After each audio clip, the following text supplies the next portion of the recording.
इस कार्यक्रम के प्रसारण पुण्यार्जक हैं Shri Kanwar Lal ji Mahavir Prasad ji Patni, RK marble group, Madanganj, Kishangarh, Rajasthan.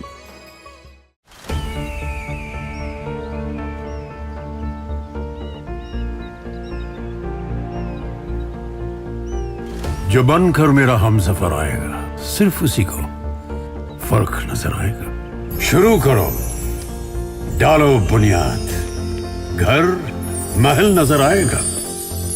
Wonder लाइए, वंडर अपनाइए, फर्क नजर आएगा।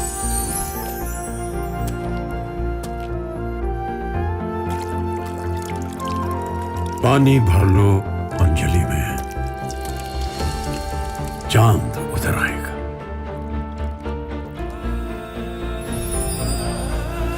वंडर है ना, वंडर लाइए, फर्क नजर आएगा।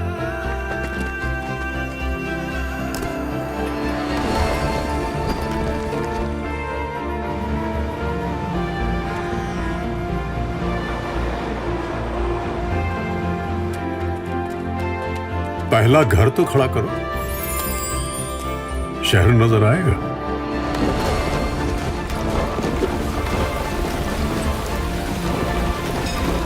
साल बरस और सदी नहीं, एक युग गुजर जाएगा।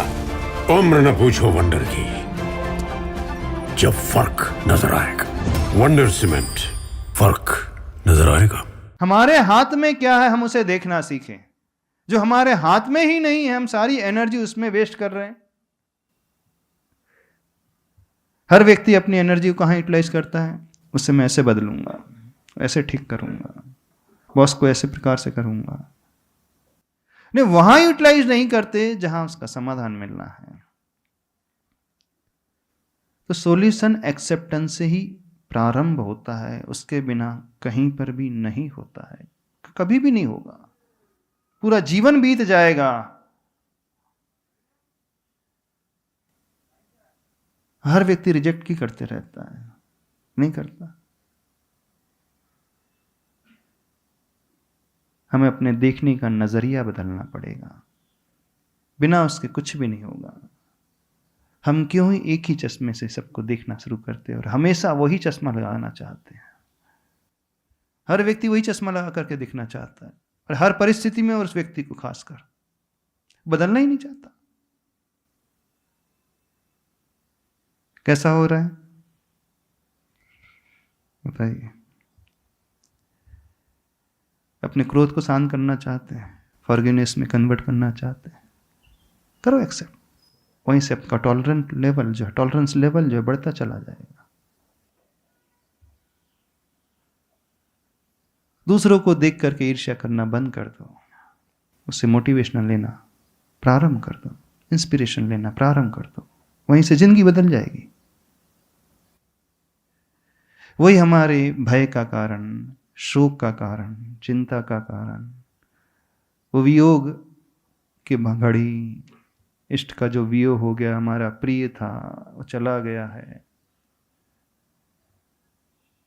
ये सारी की सारी जो नौकसा है ना, अरति, शोक, भय, जुगुप्सा, वियोग वाली बात, जिससे देख करके मन में ग्लानि का भाव पैदा होता है, वहीं पर प्रेम का भाव पैदा होने लगेगा आपके मन में। उसी व्यक्ति से वात्सल्य का भाव पैदा होने लगा आपके मन में। एक्सेप्ट कर लोगे उसे, तो नहीं है तो उसे देख करके ईर्ष्या और जुगुप्सा का भाव, ग्लानि का भाव पैदा होता है।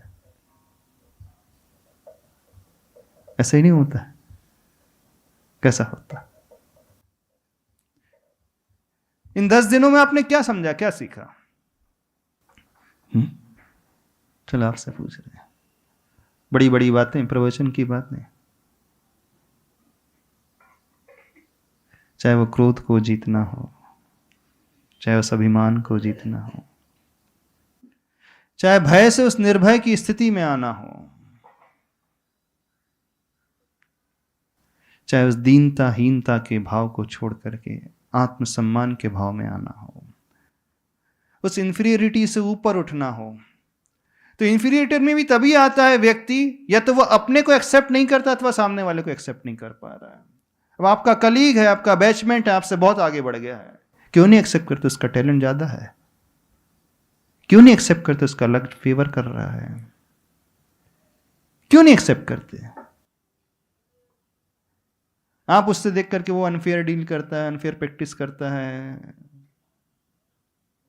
क्यों उससे ईर्ष्या करते रहते हो?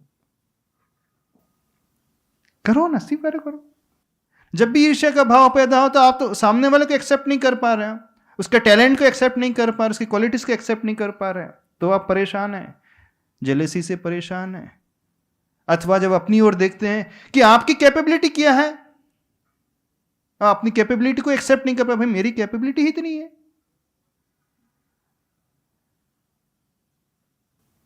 शारीरिक क्षमता की बात है, अब सबका शरीर अलग अलग होता है कि नहीं? सबकी प्रकृति अलग होती है, किसी की वात है, किसी की पित्त है, किसी की कफ है, आयुर्वेद के हिसाब से। अब आपकी प्रकृति वात की है और उसकी प्रकृति पित्त की है, तो आप उसके जैसा क्यों बनना चाहते हो? वो चेंज नहीं हो सकती कभी भी, जो बॉडी मिली है वैसी रहेगी बॉडी। अब वात प्रकृति के जो डिजीज अलग ही होंगी, पित्त प्रकृति की डिजीज अलग होगी, उसकी क्षमता अलग रहेगी, आपकी क्षमता अलग रहेगी। आप क्यों कंपेयर कर रहे हो, कॉम्पीट कर रहे हो उससे? आप लाख कोशिश कर लो, आपकी जो प्रकृति है बॉडी की वो नहीं बदल जाएगी, जो प्रकृति वही रहती है। आप उसका नेचर है, उसके अनुसार ही रहने वाला, क्यों एक्सपेक्ट करते हो कि वो आपके अनुसार हो जाए? एक्सेप्ट करना सीखो, एक्सपेक्ट मत करो। आप अपने कोई भी प्रॉब्लम को उठा करके देखो लाइफ की, चाहे रिलेशनशिप्स के, बच्चों के साथ, पेरेंट्स के साथ, इन-लॉज के साथ, पार्टनर के साथ, बॉस के साथ, सोसाइटी में,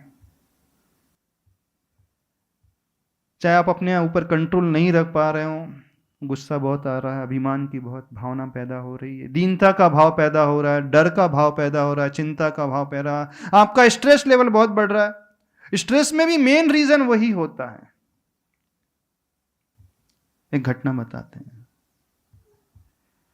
एक बच्चा 12th क्लास तक बहुत टॉपर रहने वाला था। स्कूल लेवल में हर क्लास में उसने टॉप किया। जब 12th पास होकर के इंजीनियरिंग में एडमिशन मिल गया उसे, उसकी फ्रेंडशिप जो है एकदम अलग ही प्रकार की हो गई। पहली बार स्कूल छोड़ करके कॉलेज में गया था, बड़ी सिटी में गया था। ऐसे लोगों से फ्रेंडशिप हो गई जिनसे नहीं होना चाहिए था, और वह गलत आदतों में शामिल होने लगा, ड्रिंक आदि करने लगा, स्मोकिंग आदि करने लगा, और उनके साथ रहते रहते अब वह डिस्ट्रैक्ट होने लगा और आउट ऑफ ट्रैक जाने लगा। पेरेंट्स को पता चला, पेरेंट्स ने उससे बात करने की कोशिश की, समझाने की कोशिश की। पेरेंट्स से कहता है, 12th तक मैंने टॉप किया है स्कूल में, आप मुझे समझा रहे हो कैसे पढ़ना चाहिए,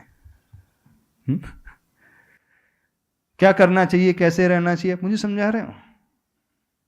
मानने को ही तैयार नहीं है।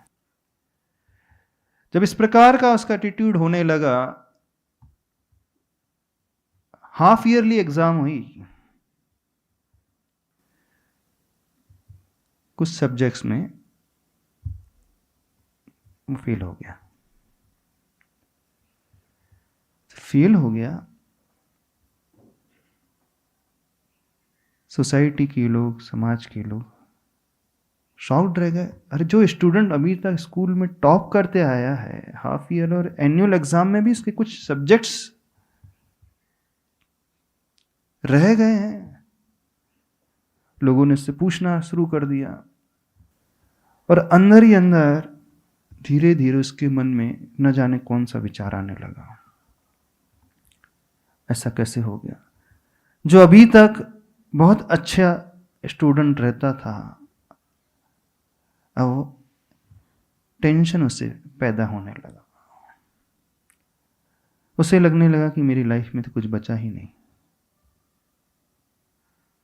मेरे जीवन में कुछ सच बचा ही नहीं, मैं क्या था और क्या हो गया हूं, कुछ भी समझ में नहीं आ रहा। धीरे धीरे ये बात उसके माइंड में गहरी बैठने लगी। अब उसने अपने रूम से निकलना लगभग छोड़ ही दिया। अपने ही रूम में रहता, वही वही सोचते रहता, वही वही चिंता करते रहता। डिप्रेशन गहरा आने लगा उसे। घर के लोग, परिवार के लोग घबराए, कुछ समझ में नहीं आ रहा था क्या हो रहा क्या हो रहा। बहुत सारे लोगों ने उसकी काउंसलिंग करने की कोशिश की, कोई रिजल्ट निकल करके नहीं आया। जब उसके स्कूल के प्रिंसिपल को इस बात की पता चली, जिसे बहुत अच्छे से जानते थे, उसके टैलेंट को भी जानते थे, उसके प्रिंसिपल ने उसे फोन किया कि तुम्हें मेरे घर आना है, बहुत बड़ा फंक्शन है। प्रिंसिपल को अपना रोल मॉडल मानता था, मना नहीं कर सका, पहुंच गया। ठंड का वक्त था, शाम के समय पहुंचता है, घर में कोई नहीं था, प्रिंसिपल अकेले थे। स्कूल लेवल में वो अंगीठी रख करके अग्नि सेक रहे थे, वहीं शांति से बैठे थे। वो आकर के अपने प्रिंसिपल के पास आकर खड़ा हो जाता है। प्रिंसिपल उससे बोलते बैठ जाइए। चेहरा एकदम झुका हुआ, आंखें उठ नहीं रही थी। पता तो चल ही गया था कि सबके मन में क्या क्या प्रश्न उठ रहे हैं। 5 मिनट तक वो कुछ नहीं बोला, चुपचाप बैठे रहा। जो उसके वो प्रिंसिपल थे, उस अग्नि को सेक रहे थे अंगीठी से। क्या करते हैं, एक कोयला जो जलता हुआ अंगारा था, उसे निकाल करके बाजू में डाल देते हैं। थोड़ी देर बाद देखते क्या है, वो जो अंगारा जलता हुआ था, धीरे धीरे उसकी अग्नि समाप्त हो जाती है और वो बुझ जाता है। तो बच्चा बोलता, आपने ये क्या किया, इसे क्यों निकाल करके अलग कर दिया? अभी तक अच्छे से जल रहा था, आपके लिए अग्नि दे रहा था, लेकिन अब तो कोई काम का नहीं रहा। तो प्रिंसिपल बोलते, कोई काम का नहीं रहा? नहीं। धीरे से उस अजले अंगारे को जो बुझ गया था उठा करके पुनः अंगीठी में डाल देते। बोले, अभी तो तुम कह रहे थे कोई काम का नहीं रखा, ये अंगारा तो चला गया है, बुझ गया है। मैंने इसे पुनः अग्नि में डाल दिया, सिगड़ी में डाल दिया, तो पुनः जलने लगा। बात कुछ समझ में आ रही? मैं तुम्हें सिर्फ यही समझाना चाहता हूं। जैसे ही तुमने देखा कि यह उस संगति को छोड़ करके एक अलग ही संगति में चला गया है, जलता हुआ अंगारा, अपनी शक्ति को इसने खो दिया था। दूर होते हुए बुझने को लगा था और बुझ ही गया था। यदि मैं इसे आधे घंटे बाद भी सिगड़ी में डालता तब भी जल जाता कि नहीं? बोले, हां जल जाता।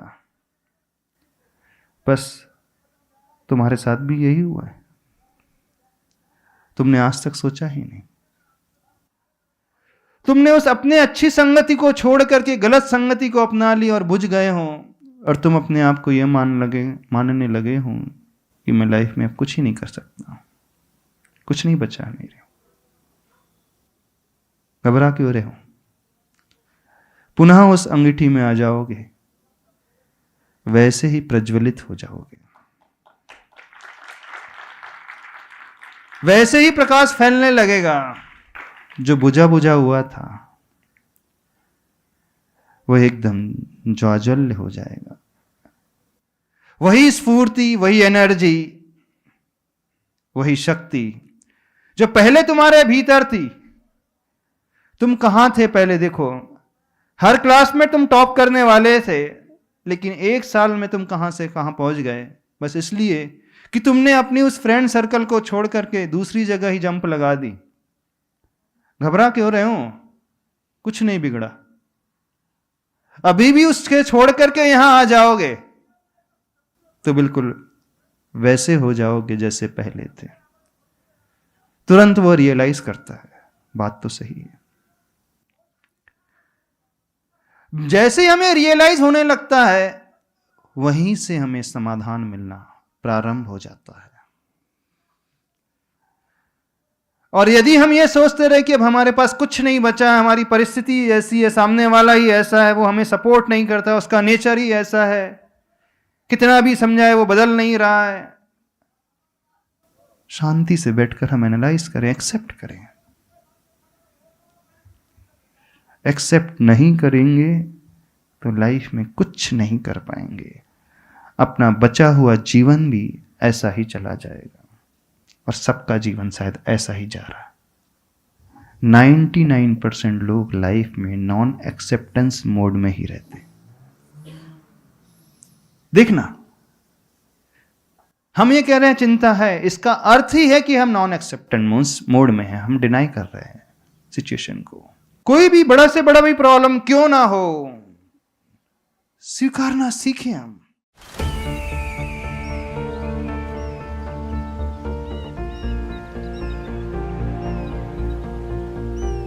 जो बनकर मेरा हमसफर आएगा, सिर्फ उसी को फर्क नजर आएगा। शुरू करो, डालो बुनियाद, घर महल नजर आएगा। वंडर लाइए, वंडर अपनाइए, फर्क नजर आएगा।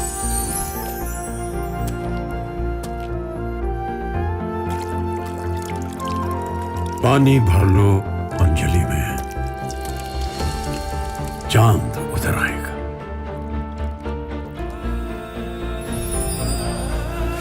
वंडर है ना, वंडर लाइए, फर्क नजर आएगा।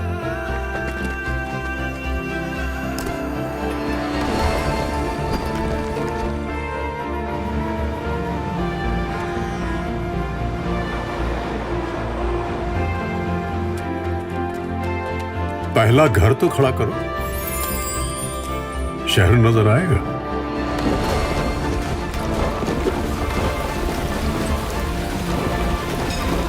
साल बरस और सदी नहीं, एक युग गुजर जाएगा। उम्र न पूछो वंडर की, जब फर्क नजर आएगा। वंडर सीमेंट, फर्क नजर आएगा। इस कार्यक्रम के प्रसारण पुण्यार्जक हैं श्री कंवर लाल जी महावीर प्रसाद जी पाटनी, आरगे मार्बल ग्रुप, मदनगंज, किशनगढ़, राजस्थान।